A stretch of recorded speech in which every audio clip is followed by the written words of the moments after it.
A very good evening to you all. A very warm welcome to this question and answer session. I'm Vrinda. I'm the part of admissions team, and with me today, our faculty members Rahul De, who teaches economics, and Jayant, who teaches physics, are also joined. Okay, and this session is a platform for you all to get your queries regarding the program, higher studies prospects, and admission process, financial assistance, etc. answered. So please feel free to post your queries in the chat box. We'll try to take as much questions as possible, and this will be helping you to make an informed decision about your admission process.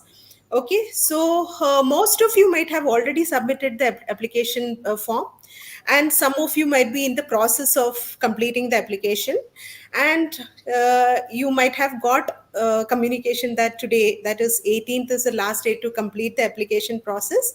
However, we are extending this to 20th December. That means you have another couple of days to complete the application process.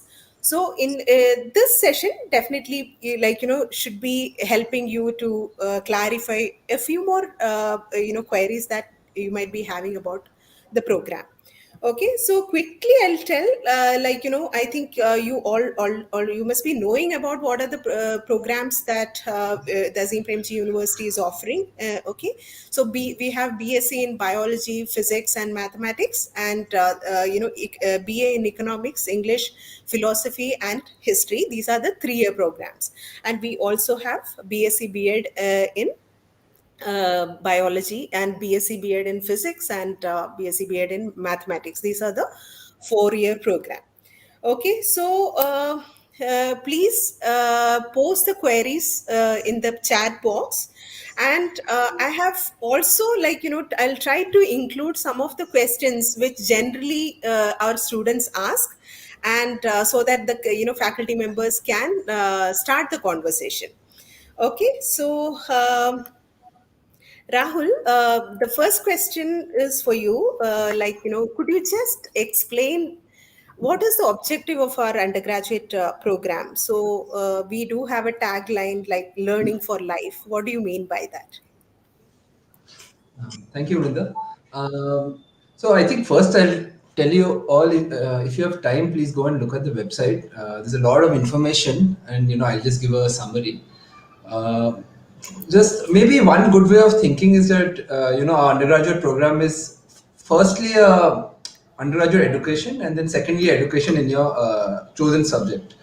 That means that you are studying one subject in great in depth, but I mean our program believes that a good education is well-rounded.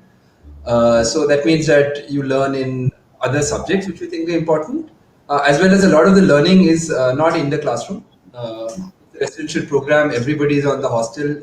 It's a very vibrant life. A lot of things which are not necessarily academic, so a lot of learning happens there. I think another thing when we say learning for life is that if you go through all your subjects also, a lot of the orientation is to not be just very classroom or textbook centered, but a lot of the learning is where you do things outside class, or do things through projects, or do things by studying what's going on in the world, or in science you actually like work with objects. You go and observe the world outside. So a lot of the learning is learning by doing, and the larger philosophy of the program is that even the learning you take goes beyond just what you learn from the book. Jayant, you want to add something? Yeah, perfect, Rahul. So that covers more or less everything. I can add some perspectives from the science stream, particularly from physics stream, let's say.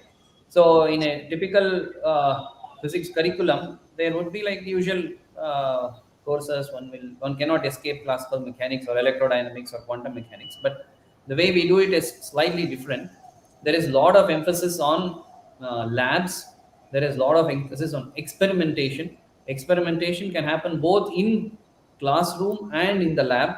You experiment with different theories, you experiment with different objects, and that's the kind of physics curriculum we provide. And of course, as Rahul mentioned, the emphasis is more on well-rounded education, and then comes the major, wherein people kind of get trained to like good quality. Yeah. Okay, so uh, we do have our specialization and the common curriculum, right? In general, how is this? Is it structured? Jayant, if you could answer this. Yes, yes. I can take, for example, the example of a 3-year curriculum, either BSc or a BA. Similar things apply to the 4-year curriculum as well. So a normal student would have to go through like 84 credits to complete the degree. So within which 36 credits come from common curriculum. Common curriculum can include understanding India. It can include, you know, interdisciplinary studies. It includes some foundational courses like reading and writing courses. It can also include some extracurricular in other places, whereas things that are extracurricular in other places is actually part of curriculum here. We call it creative expressions. All these constitute common curriculum. At the same time, see, when I mean, maybe I should say a few things about interdisciplinary studies. There is something about, development. There is something about sustainability. There is something about education, media and democracy, data democracy and development, and we also have newly started interdisciplinary studies on climate science. So these are things that every student learns, whether it is BA or BSc or whether it is in physics, whether it is in maths or economics or history, doesn't matter. Every student will go through this, and then remaining 48 credits will come from major. For example, if someone is in mathematics major, then 48 credits will come from mathematics and also some supporting courses. The supporting courses can come from physics, for example. Some supporting courses can come from biology, for example. There are core math courses which one cannot escape, right? And then there are also electives within the major. I'm taking maths as an example. And then there are supporting courses. The core courses, electives, and supporting courses. This constitutes major. And a student will go through mm, common curriculum and major. Common curriculum is common for all, and these majors depend on one's major. Yes, okay. Thanks, Jayant. And Rahul, what is the Understanding India curriculum? I think, the students until class 12th may not be very much exposed to such kind of courses, right? So could you just elaborate on the Understanding India curriculum? And also I think, when they are signing it up, and also the interdisciplinary studies, when they are signing up for the interdisciplinary studies, if you could just explain, that would be great. Okay. Understanding India is a part of your common curriculum credits. As Jayant was saying, these are courses which all students, irrespective of their major, has to do. And we believe that these are courses that all students benefit from learning, as well as these are classes where you get to meet students from other subjects.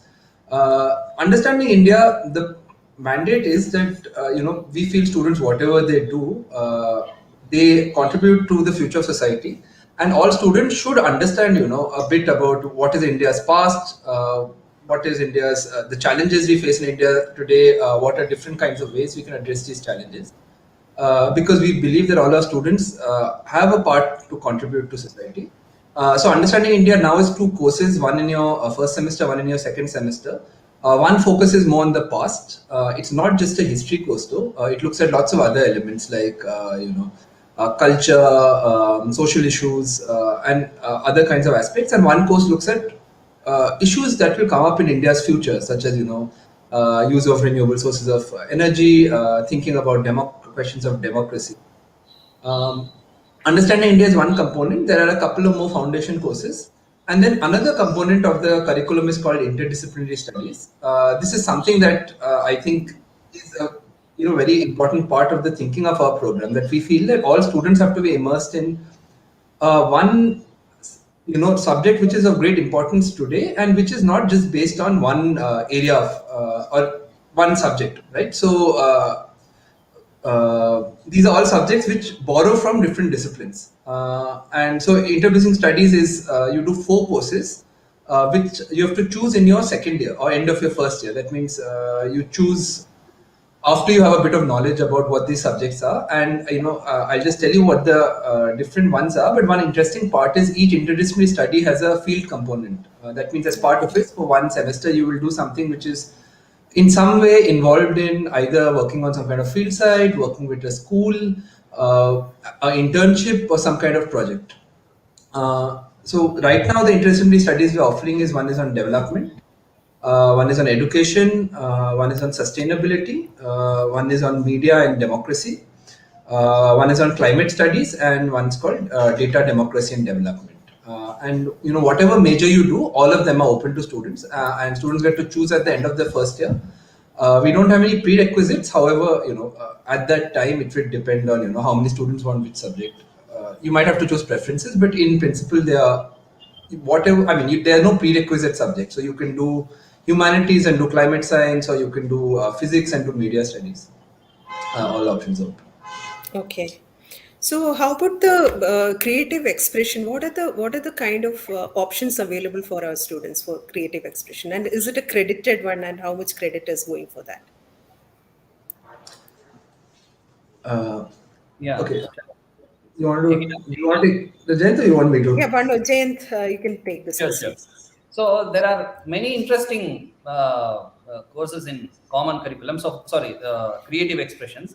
So this is actually these are actually credited ones. So for example, there is a course on running. This is a Oh, two credit course. hmm. There is a course in craft. There is something called theater. One can take common curriculum and theater. There is different parts of music. Somebody I saw was playing guitar, and I asked, okay, what is this? And this actually part of common curriculum course. See, in any other place that I'm aware, these kind of things will happen out of interest of students themselves, right? But we actually bring them into the curriculum. And the nice thing is, people who get to do this, let's say, guitar course, are those who are not familiar with guitar Yeah. to begin with. It's not that people who are familiar with music will get into music. No, so that's that way, that's actually it. Yeah, see, another nice thing about common this creative expression is it's like fiber in one's diet. One shouldn't add them. One should actually subtract the workload. So maybe students are taking some 15, 16 credits per semester. If it is out of that, if 2 credits are creative expressions. So some 14, it shouldn't be like counting like 14 plus 2. It should be 14 minus 2, I would say, because it's kind of also a very relaxing activity. And typically they happen over maybe in the mornings or on Saturdays or something of that sort. And Yes. I would really say that I wish I went through a curriculum like that, where these creative expressions are part of the curriculum. Yes, we generally see our students very much, interested and really nicely engaged in these kind of activities. I think there are some making and some fitness kind of an options also available for our students, right? Yeah. Varied options. I think they also get to choose in different areas and different semesters. Is that right, Jane? So Yes. right? So yeah, Yeah. let me. I think so. It's hard to list exactly what the creative expressions are, because a lot of them are done by people coming from outside. Yeah. Uh, so we have a resource person. So it depends on who's coming in that semester, and there are different choices. So you can do. You have variety. You do one in your first semester, one in your second semester. These are, so it's 2 weeks of interaction. Sorry, 2 hours of interaction every week through the whole semester, and it's part of your timetable. And it varies, but Yeah. I think over time, as you said, there's like music. So we've had rhythm, guitar. There's been theater. There's been salsa dance, woodwork. I think stitching, running, frisbee. I think like comics. So it sort of keeps changing every year. But as you said that or as Jayanth was saying, that you don't have to know it from before to do them. In fact, we encourage students to do new things or things they haven't done before. Nice. Okay. So, Jayant, the next question is about, how do you teach science subjects differently in our, university? And is there any chance for our students to engage in research while doing the undergraduate program? Yes, yes. Actually, the answer to this comes twofold. One is, even within every single course, there is emphasis to kind of prepare students for research. So, what does that mean? See, in my understanding, a good fraction of people who go through some good kind of training programs will be able to solve questions once they are posed.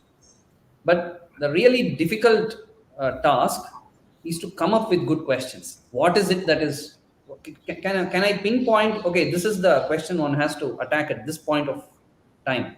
Can I say in this kind of field, at this stage of development, what are the good questions to ask?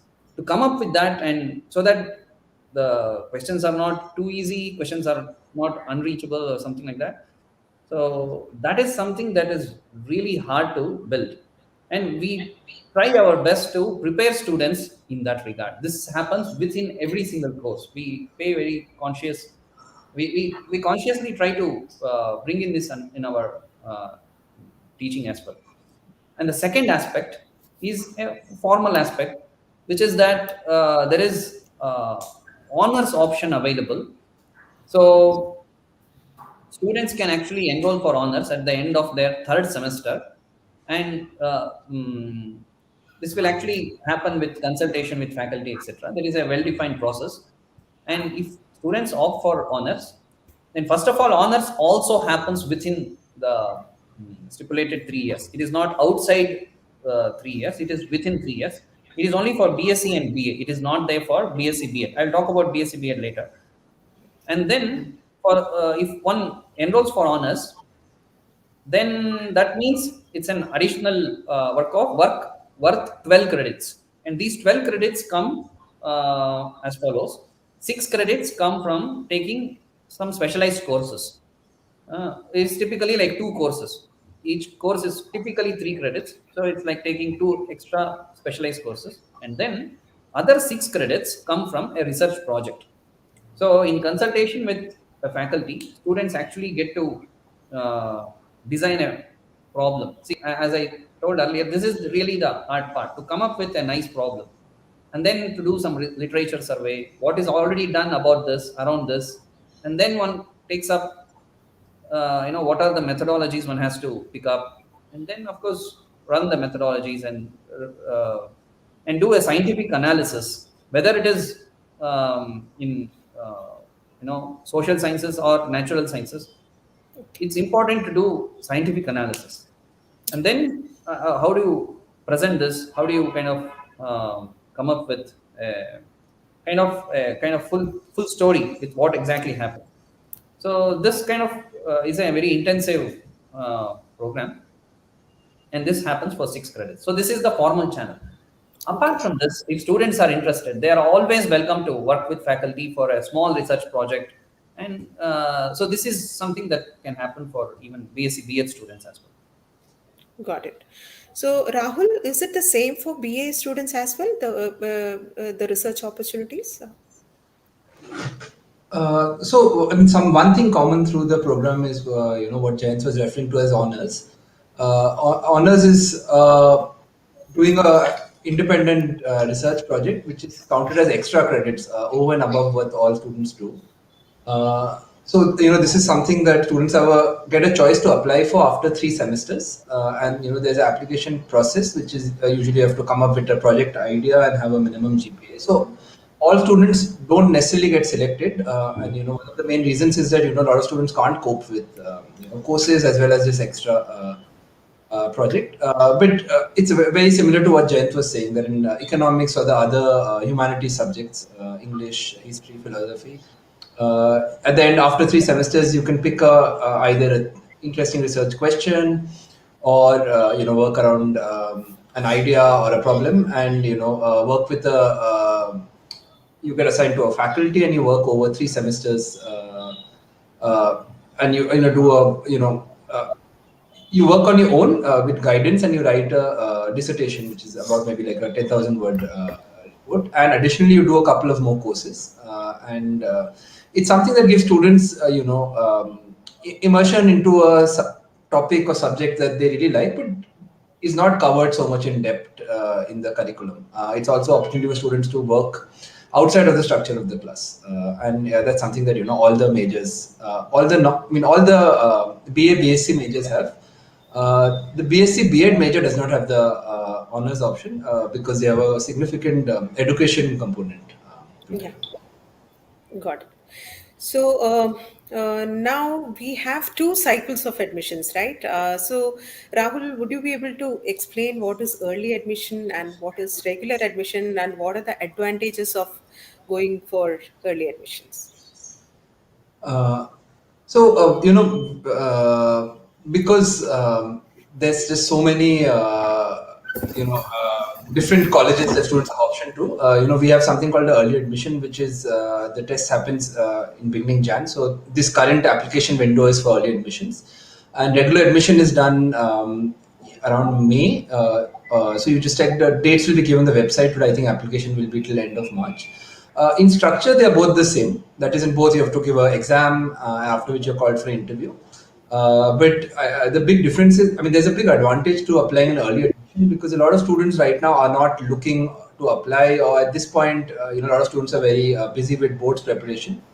So applying gives you an advantage because you're getting there's not such a big application pool. In the regular admission, you have much more students applying, so there's more competition. Having said that, there's no difference in difficulty of the exam or selection process in either. But the early admission has advantages. So I would actually highly encourage those students who are right now prepared to give it in the early admission round, which I think the application window is just ending, as Vrinda said. Yes, yes. So the last date, we are extending it to 20th. That is another couple of days to complete the application form. And that closes for early admission. Okay. So the entrance test, I think, we have a few questions regarding the entrance test. So the entrance test is happening in an online mode. Okay. So that is happening on 2nd of January, and the students can sit at their home and write the examination. So it is a remotely proctored entrance examination. So Rahul, could you just explain what is the structure of the entrance examination, and how students can prepare for it? Okay, the admission is a three-pronged process where you have what's called a MCQ exam, a multiple choice, I mean, exam, a written or descriptive, and an interview. Yes. At first, students take the written part. Written part has two components. One is multiple choice questions. This is same for all students, irrespective of what major you're applying for. Even if you're doing BSc B.Ed, it's the same exam. This has English and a maths component. Both of them test your knowledge up to class 10.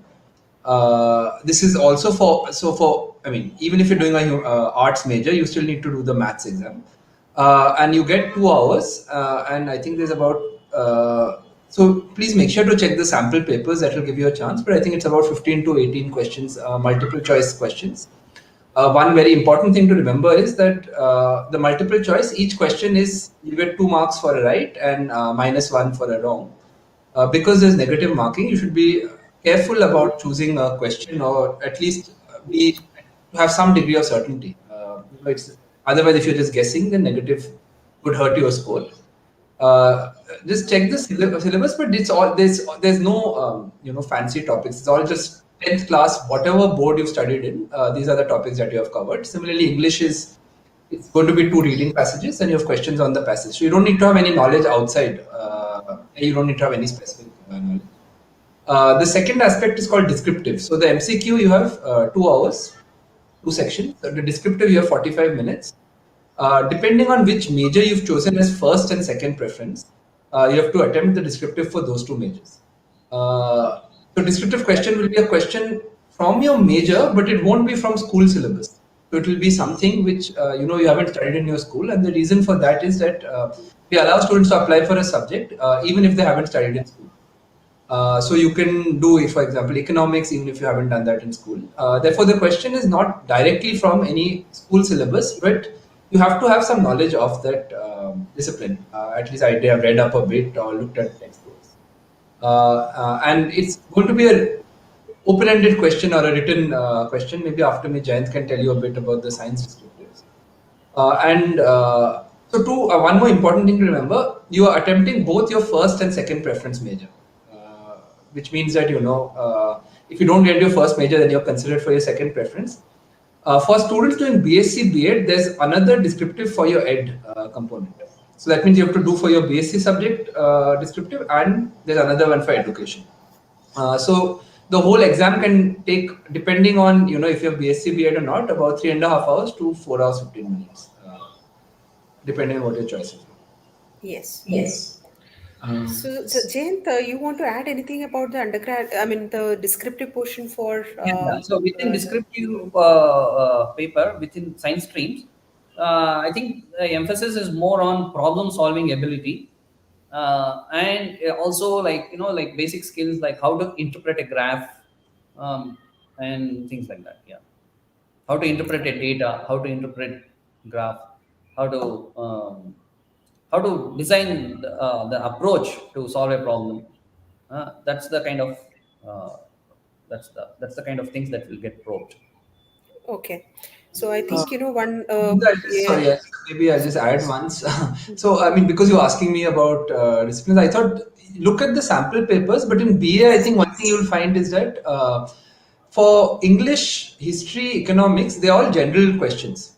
It's not so there'll be a passage or there'll be a question about some social issue on economics, about some recent policy or some graph, and you're interpreting. So general knowledge is important, and in philosophy, have a look at the questions. They're all logic based questions. The last format of the last questions will give you a sense of how they will be. So for that, you might have to revise basic logic, but the instructions will be given in the paper. So if you try them out, you'll get an idea. Okay. And Rahul, so the third aspect you want to elaborate more, the interview. Okay, Yes. why don't you go? Why don't you Yeah, go? yeah, sure. So after these two rounds, depending on the cutoff scores, etc., so we will call students for interview, and within the interview, it is we will kind of try to gauge what is the attitude of students towards both academics and also towards suitability within the program, and based on that, the final list will be announced. Yes. So how long will be the interaction with the faculty members in the In the interview? interview typically will be like half an hour or so. For B.Ed, it Yes. will be probably 45 minutes. Okay. Right. I think for the interview, I think just to give you some sense, because we can't give you specifics. So one is that I would really urge everybody to look at the program, know what there is, because when you come to the interview, we expect that you've done your research about why you want to join this program, why what do you find unique or different about it. Similarly, you should have thought about why you want to do a subject as your major. Another thing to do is you should have done some studying or reading up from which major you're applying to. So I think having done at least 11, 12 textbooks is useful. Also, something outside always helps. So for example, literature, history, economics. You always ask students, are you following the news, or have you read something in this? In philosophy, also, for example, have you read something in this? It helps because the interview is not going to be just direct questions. There will be general questions. If you have some interest, we'll ask you about that. If you've done any project or work in those subjects, we'll ask you about that. So it won't be a formal interview that way.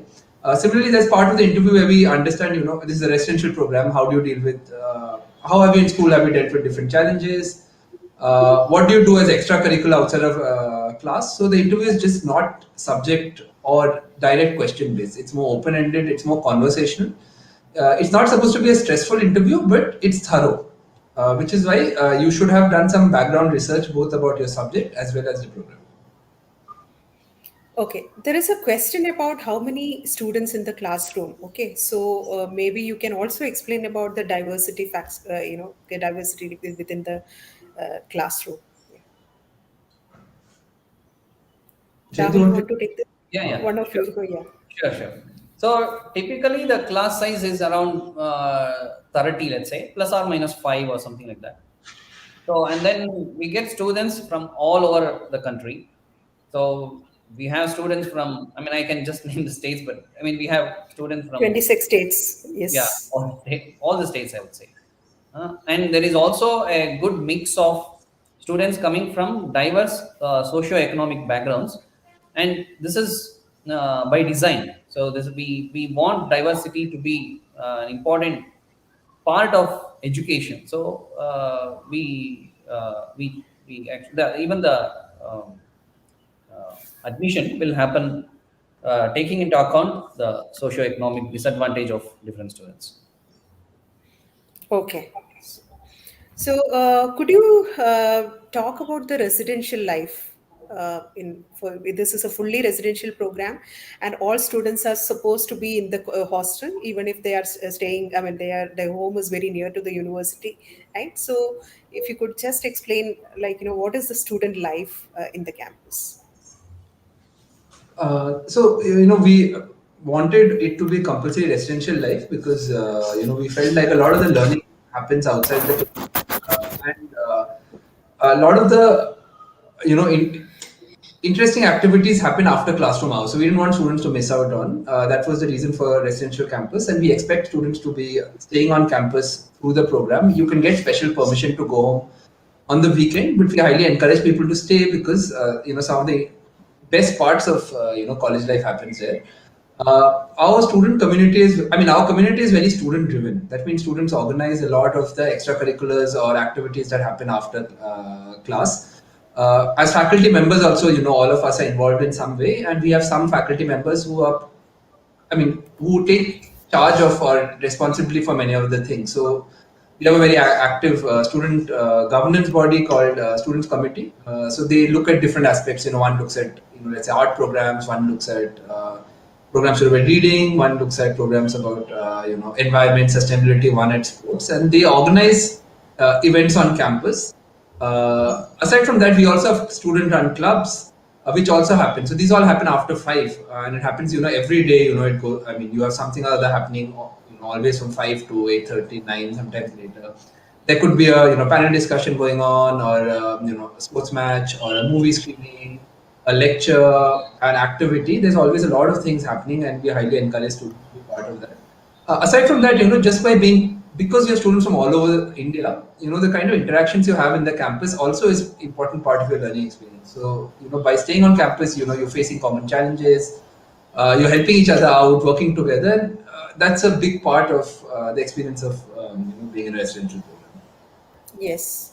And I heard that a lot of clubs are also operating, right, very actively. So, what are the kinds of clubs we have?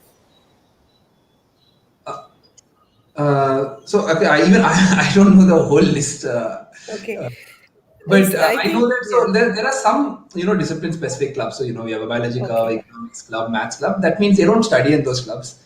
They do something interesting, but you have some other kinds of clubs. We allow students to start their own clubs also. So I know, for example, there's a photography club. There's a film club. There's one club which looks at it's called the Ambedkar Club, which looks at important social issues. There's one club which takes care of the dogs on campus. Or Vinda, even if you remember, why didn't you mention There is one gender discussion forum. Yes, yes, There is yes. one on Rubik's cube. There is, of course, Oh there yeah, is a there's bit of Dungeons and Dragons. yeah. There is one about astronomy club. So this typically, of course, happens late night and so on. Great. Yes, I also heard about it, but not remembering exactly the list. Okay. Yeah, So, I should also say, I just add that there's very active sports also on campus. yes, I yes, of yes. course, faculty are very involved. It's we have like 5, 6 sports on campus, and students run leagues. So everyone's allowed to participate in it, and you have matches through the week, through the semester. So we have like football, frisbee is very big on our campus. It's Yes. a different kind of sport which a lot of newcomers come and like to join in. We have volleyball, basketball, cricket, table tennis, and we have internal events as well as we have resource people from outside who coach students. So that's I think is one of the very popular parts of campus life. Okay. So we have a few questions again on the examination. Okay, I think the remotely proctored examination. I'll just take this question up. Remotely proctored means you can sit at home and write the examination.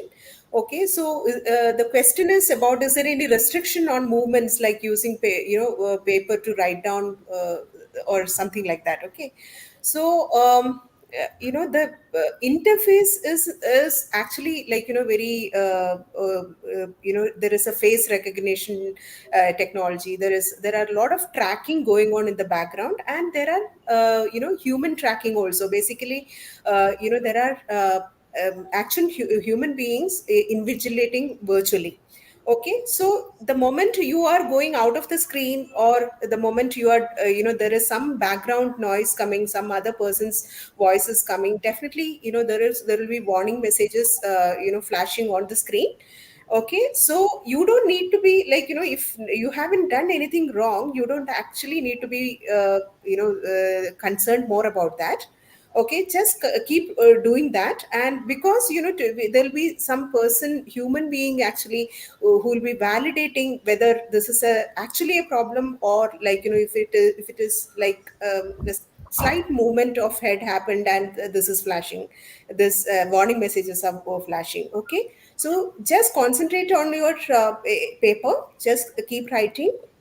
Okay, and definitely, like the invigilators in the background will be watching you. And as long as you're adhering to the guidelines of the entrance examination, you don't have to worry about it. Okay, so is there any further questions? So I'm just trying to combine the question paper, combine the questions that I'm getting here, so that it can be addressed in a single answer.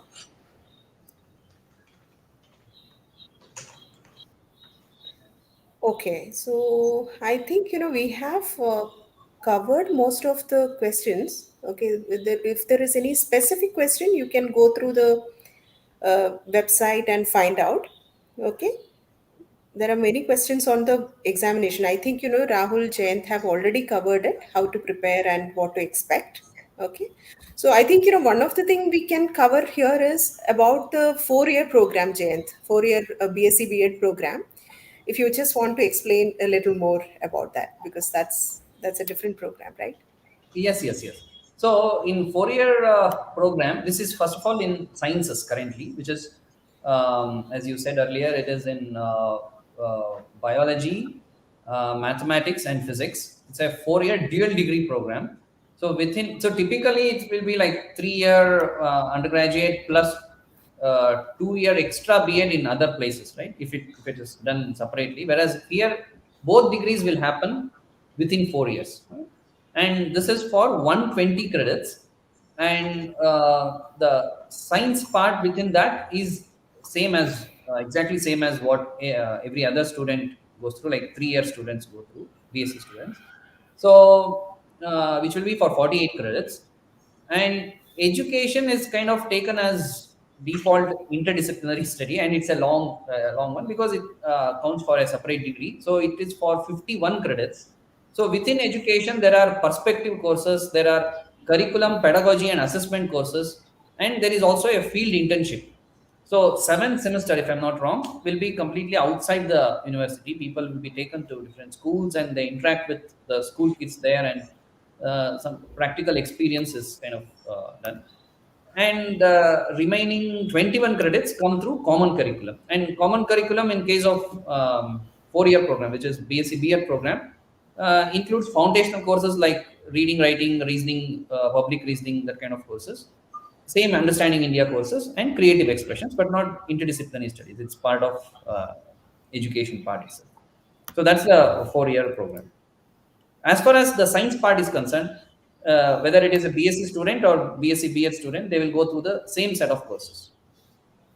Okay, And right. one, I think, thing to highlight for the BSc B.Ed is that, through the latter part of your program, which is, last year and a half, you usually allocate it to one school, and you work closely, with either a class or with some teachers. So every week, you're going and interacting in that school. So it has a substantial practical component, which, I think is a really uh, selling. I mean, what are the unique features of the 4-year program? Okay. So there is a question which is very specific. Do you admit, a candidate with stammering while speaking? Okay. So I think, if you can just answer it, in general, how do you deal with candidates with disability, and to what extent we can, admit them? So, at the interview stage, and we've had students with, speaking disabilities. We are more understanding of it, and try and make the student less nervous or speak through it. It won't be held against any students. In terms of disability, it's a little difficult question because we are open to having disabled students. We give them special, we sort of take their case sort of specially also, but we haven't had any significantly disabled students in the campus. So I don't know right now how disabled friendly infrastructure on campuses our program is. However, if there are students applying, I think it would be great if they just let us know beforehand so we can think about it, and at the interview stage, then we can both take it into account, and if they're getting into a program, figure out what they need. But as of now, Jayant, correct me if I'm wrong. I don't know if there's someone with in the UG with a significant disability. Yeah, there are very few with kind of mild to average disability, very few, but not something that would affect teaching learning. As long as that is taken care, I think we have accommodated students with certain specific needs. Okay. One question is about the cutoff. Like, how do we select the students? Rahul? We can't reveal the cutoff. That's not. But it change every year. It depends on the pool that year. So we don't have a universal cutoff. As I said, that there are two stages. So the written stage, based on how you do, you're called for interviews, and then the interview stage is a separate selection process. Uh, Yes. I And think, sorry? should I address SAT also? Yeah. Yes, If please do. Please do. we've asked some students are allowed to apply to SAT, and I think Vinay also any other in common exams students can apply. KV, ABPY. KVPY. Yeah, yes. ABPY. Yeah, so students can apply through this. We don't reveal what the cutoff is, but if students have not made it past the cutoff, then we let them know so they can give the written exam. But students who Absolutely. apply through this and make it over the cutoff don't have to give the MCQ exam. But we don't publicly say what the cutoff is because it depends on what the applicant pool is that year. Yes. And also, like, the class 12th marks, we are not considering for the selection process. So the selection is mainly, I mean, based on your performance in the entrance test and also in the interview. And we just wanted to make sure that you score at least 50% in the class 12th examination. And that will be verified at the time of joining. So whoever students have selected, at the time of joining, we'll have a documentation process and we'll just verify that this is, we don't want to consider the class 12 marks because we in India you can find different kinds of board examinations happening, and the difficulty level and the way it is scored, everything is different, so we cannot just standardize the class 12th marks. So we are just going with the our own entrance test and the interview process. And still, I think, there are a lot of questions coming in. I think we have answered about the entrance test and how it is conducted. And I guess some of you might be having some kind of, questions and concerns regarding the online test. What you need to ensure is that, you are sitting in a very noise-free area, okay, without any disturbance, and uninterrupted internet connectivity and power supply, and you should be having a working laptop or a desktop. Okay, so please arrange this in case you don't have it right now.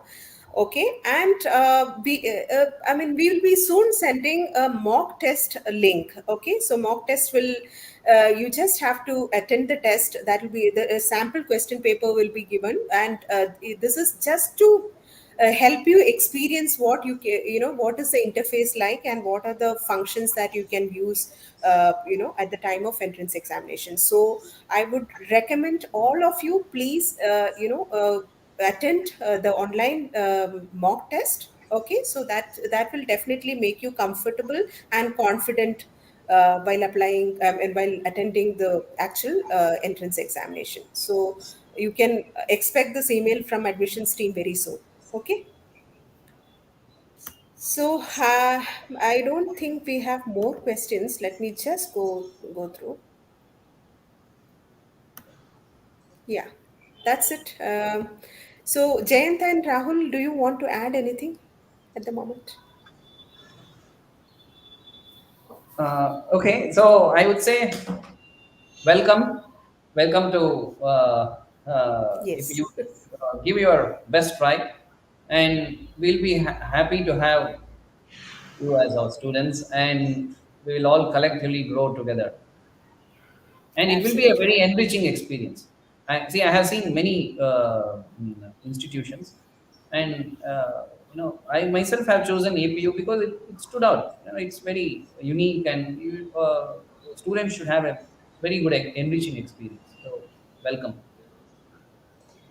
Rahul? Yeah, no, I just because most of you probably are applying, so best of luck. And I would say don't feel very stressed because our exam and test interviews are not meant to stress you out. It's just meant to test your interests, what you've learned over the last 2 years, and how you fit into our program is. So I would say don't get very stressed out over the exam, and all the best and give it your best shot. Yes. All the best to all of you, and do well in the, you know, selection process. That's it for now. We are signing off. Thank you, Jayant and Rahul, for being here and answering the questions. Thank you, everybody, for participating. Thank you, Brinda, and the admission team for organizing this.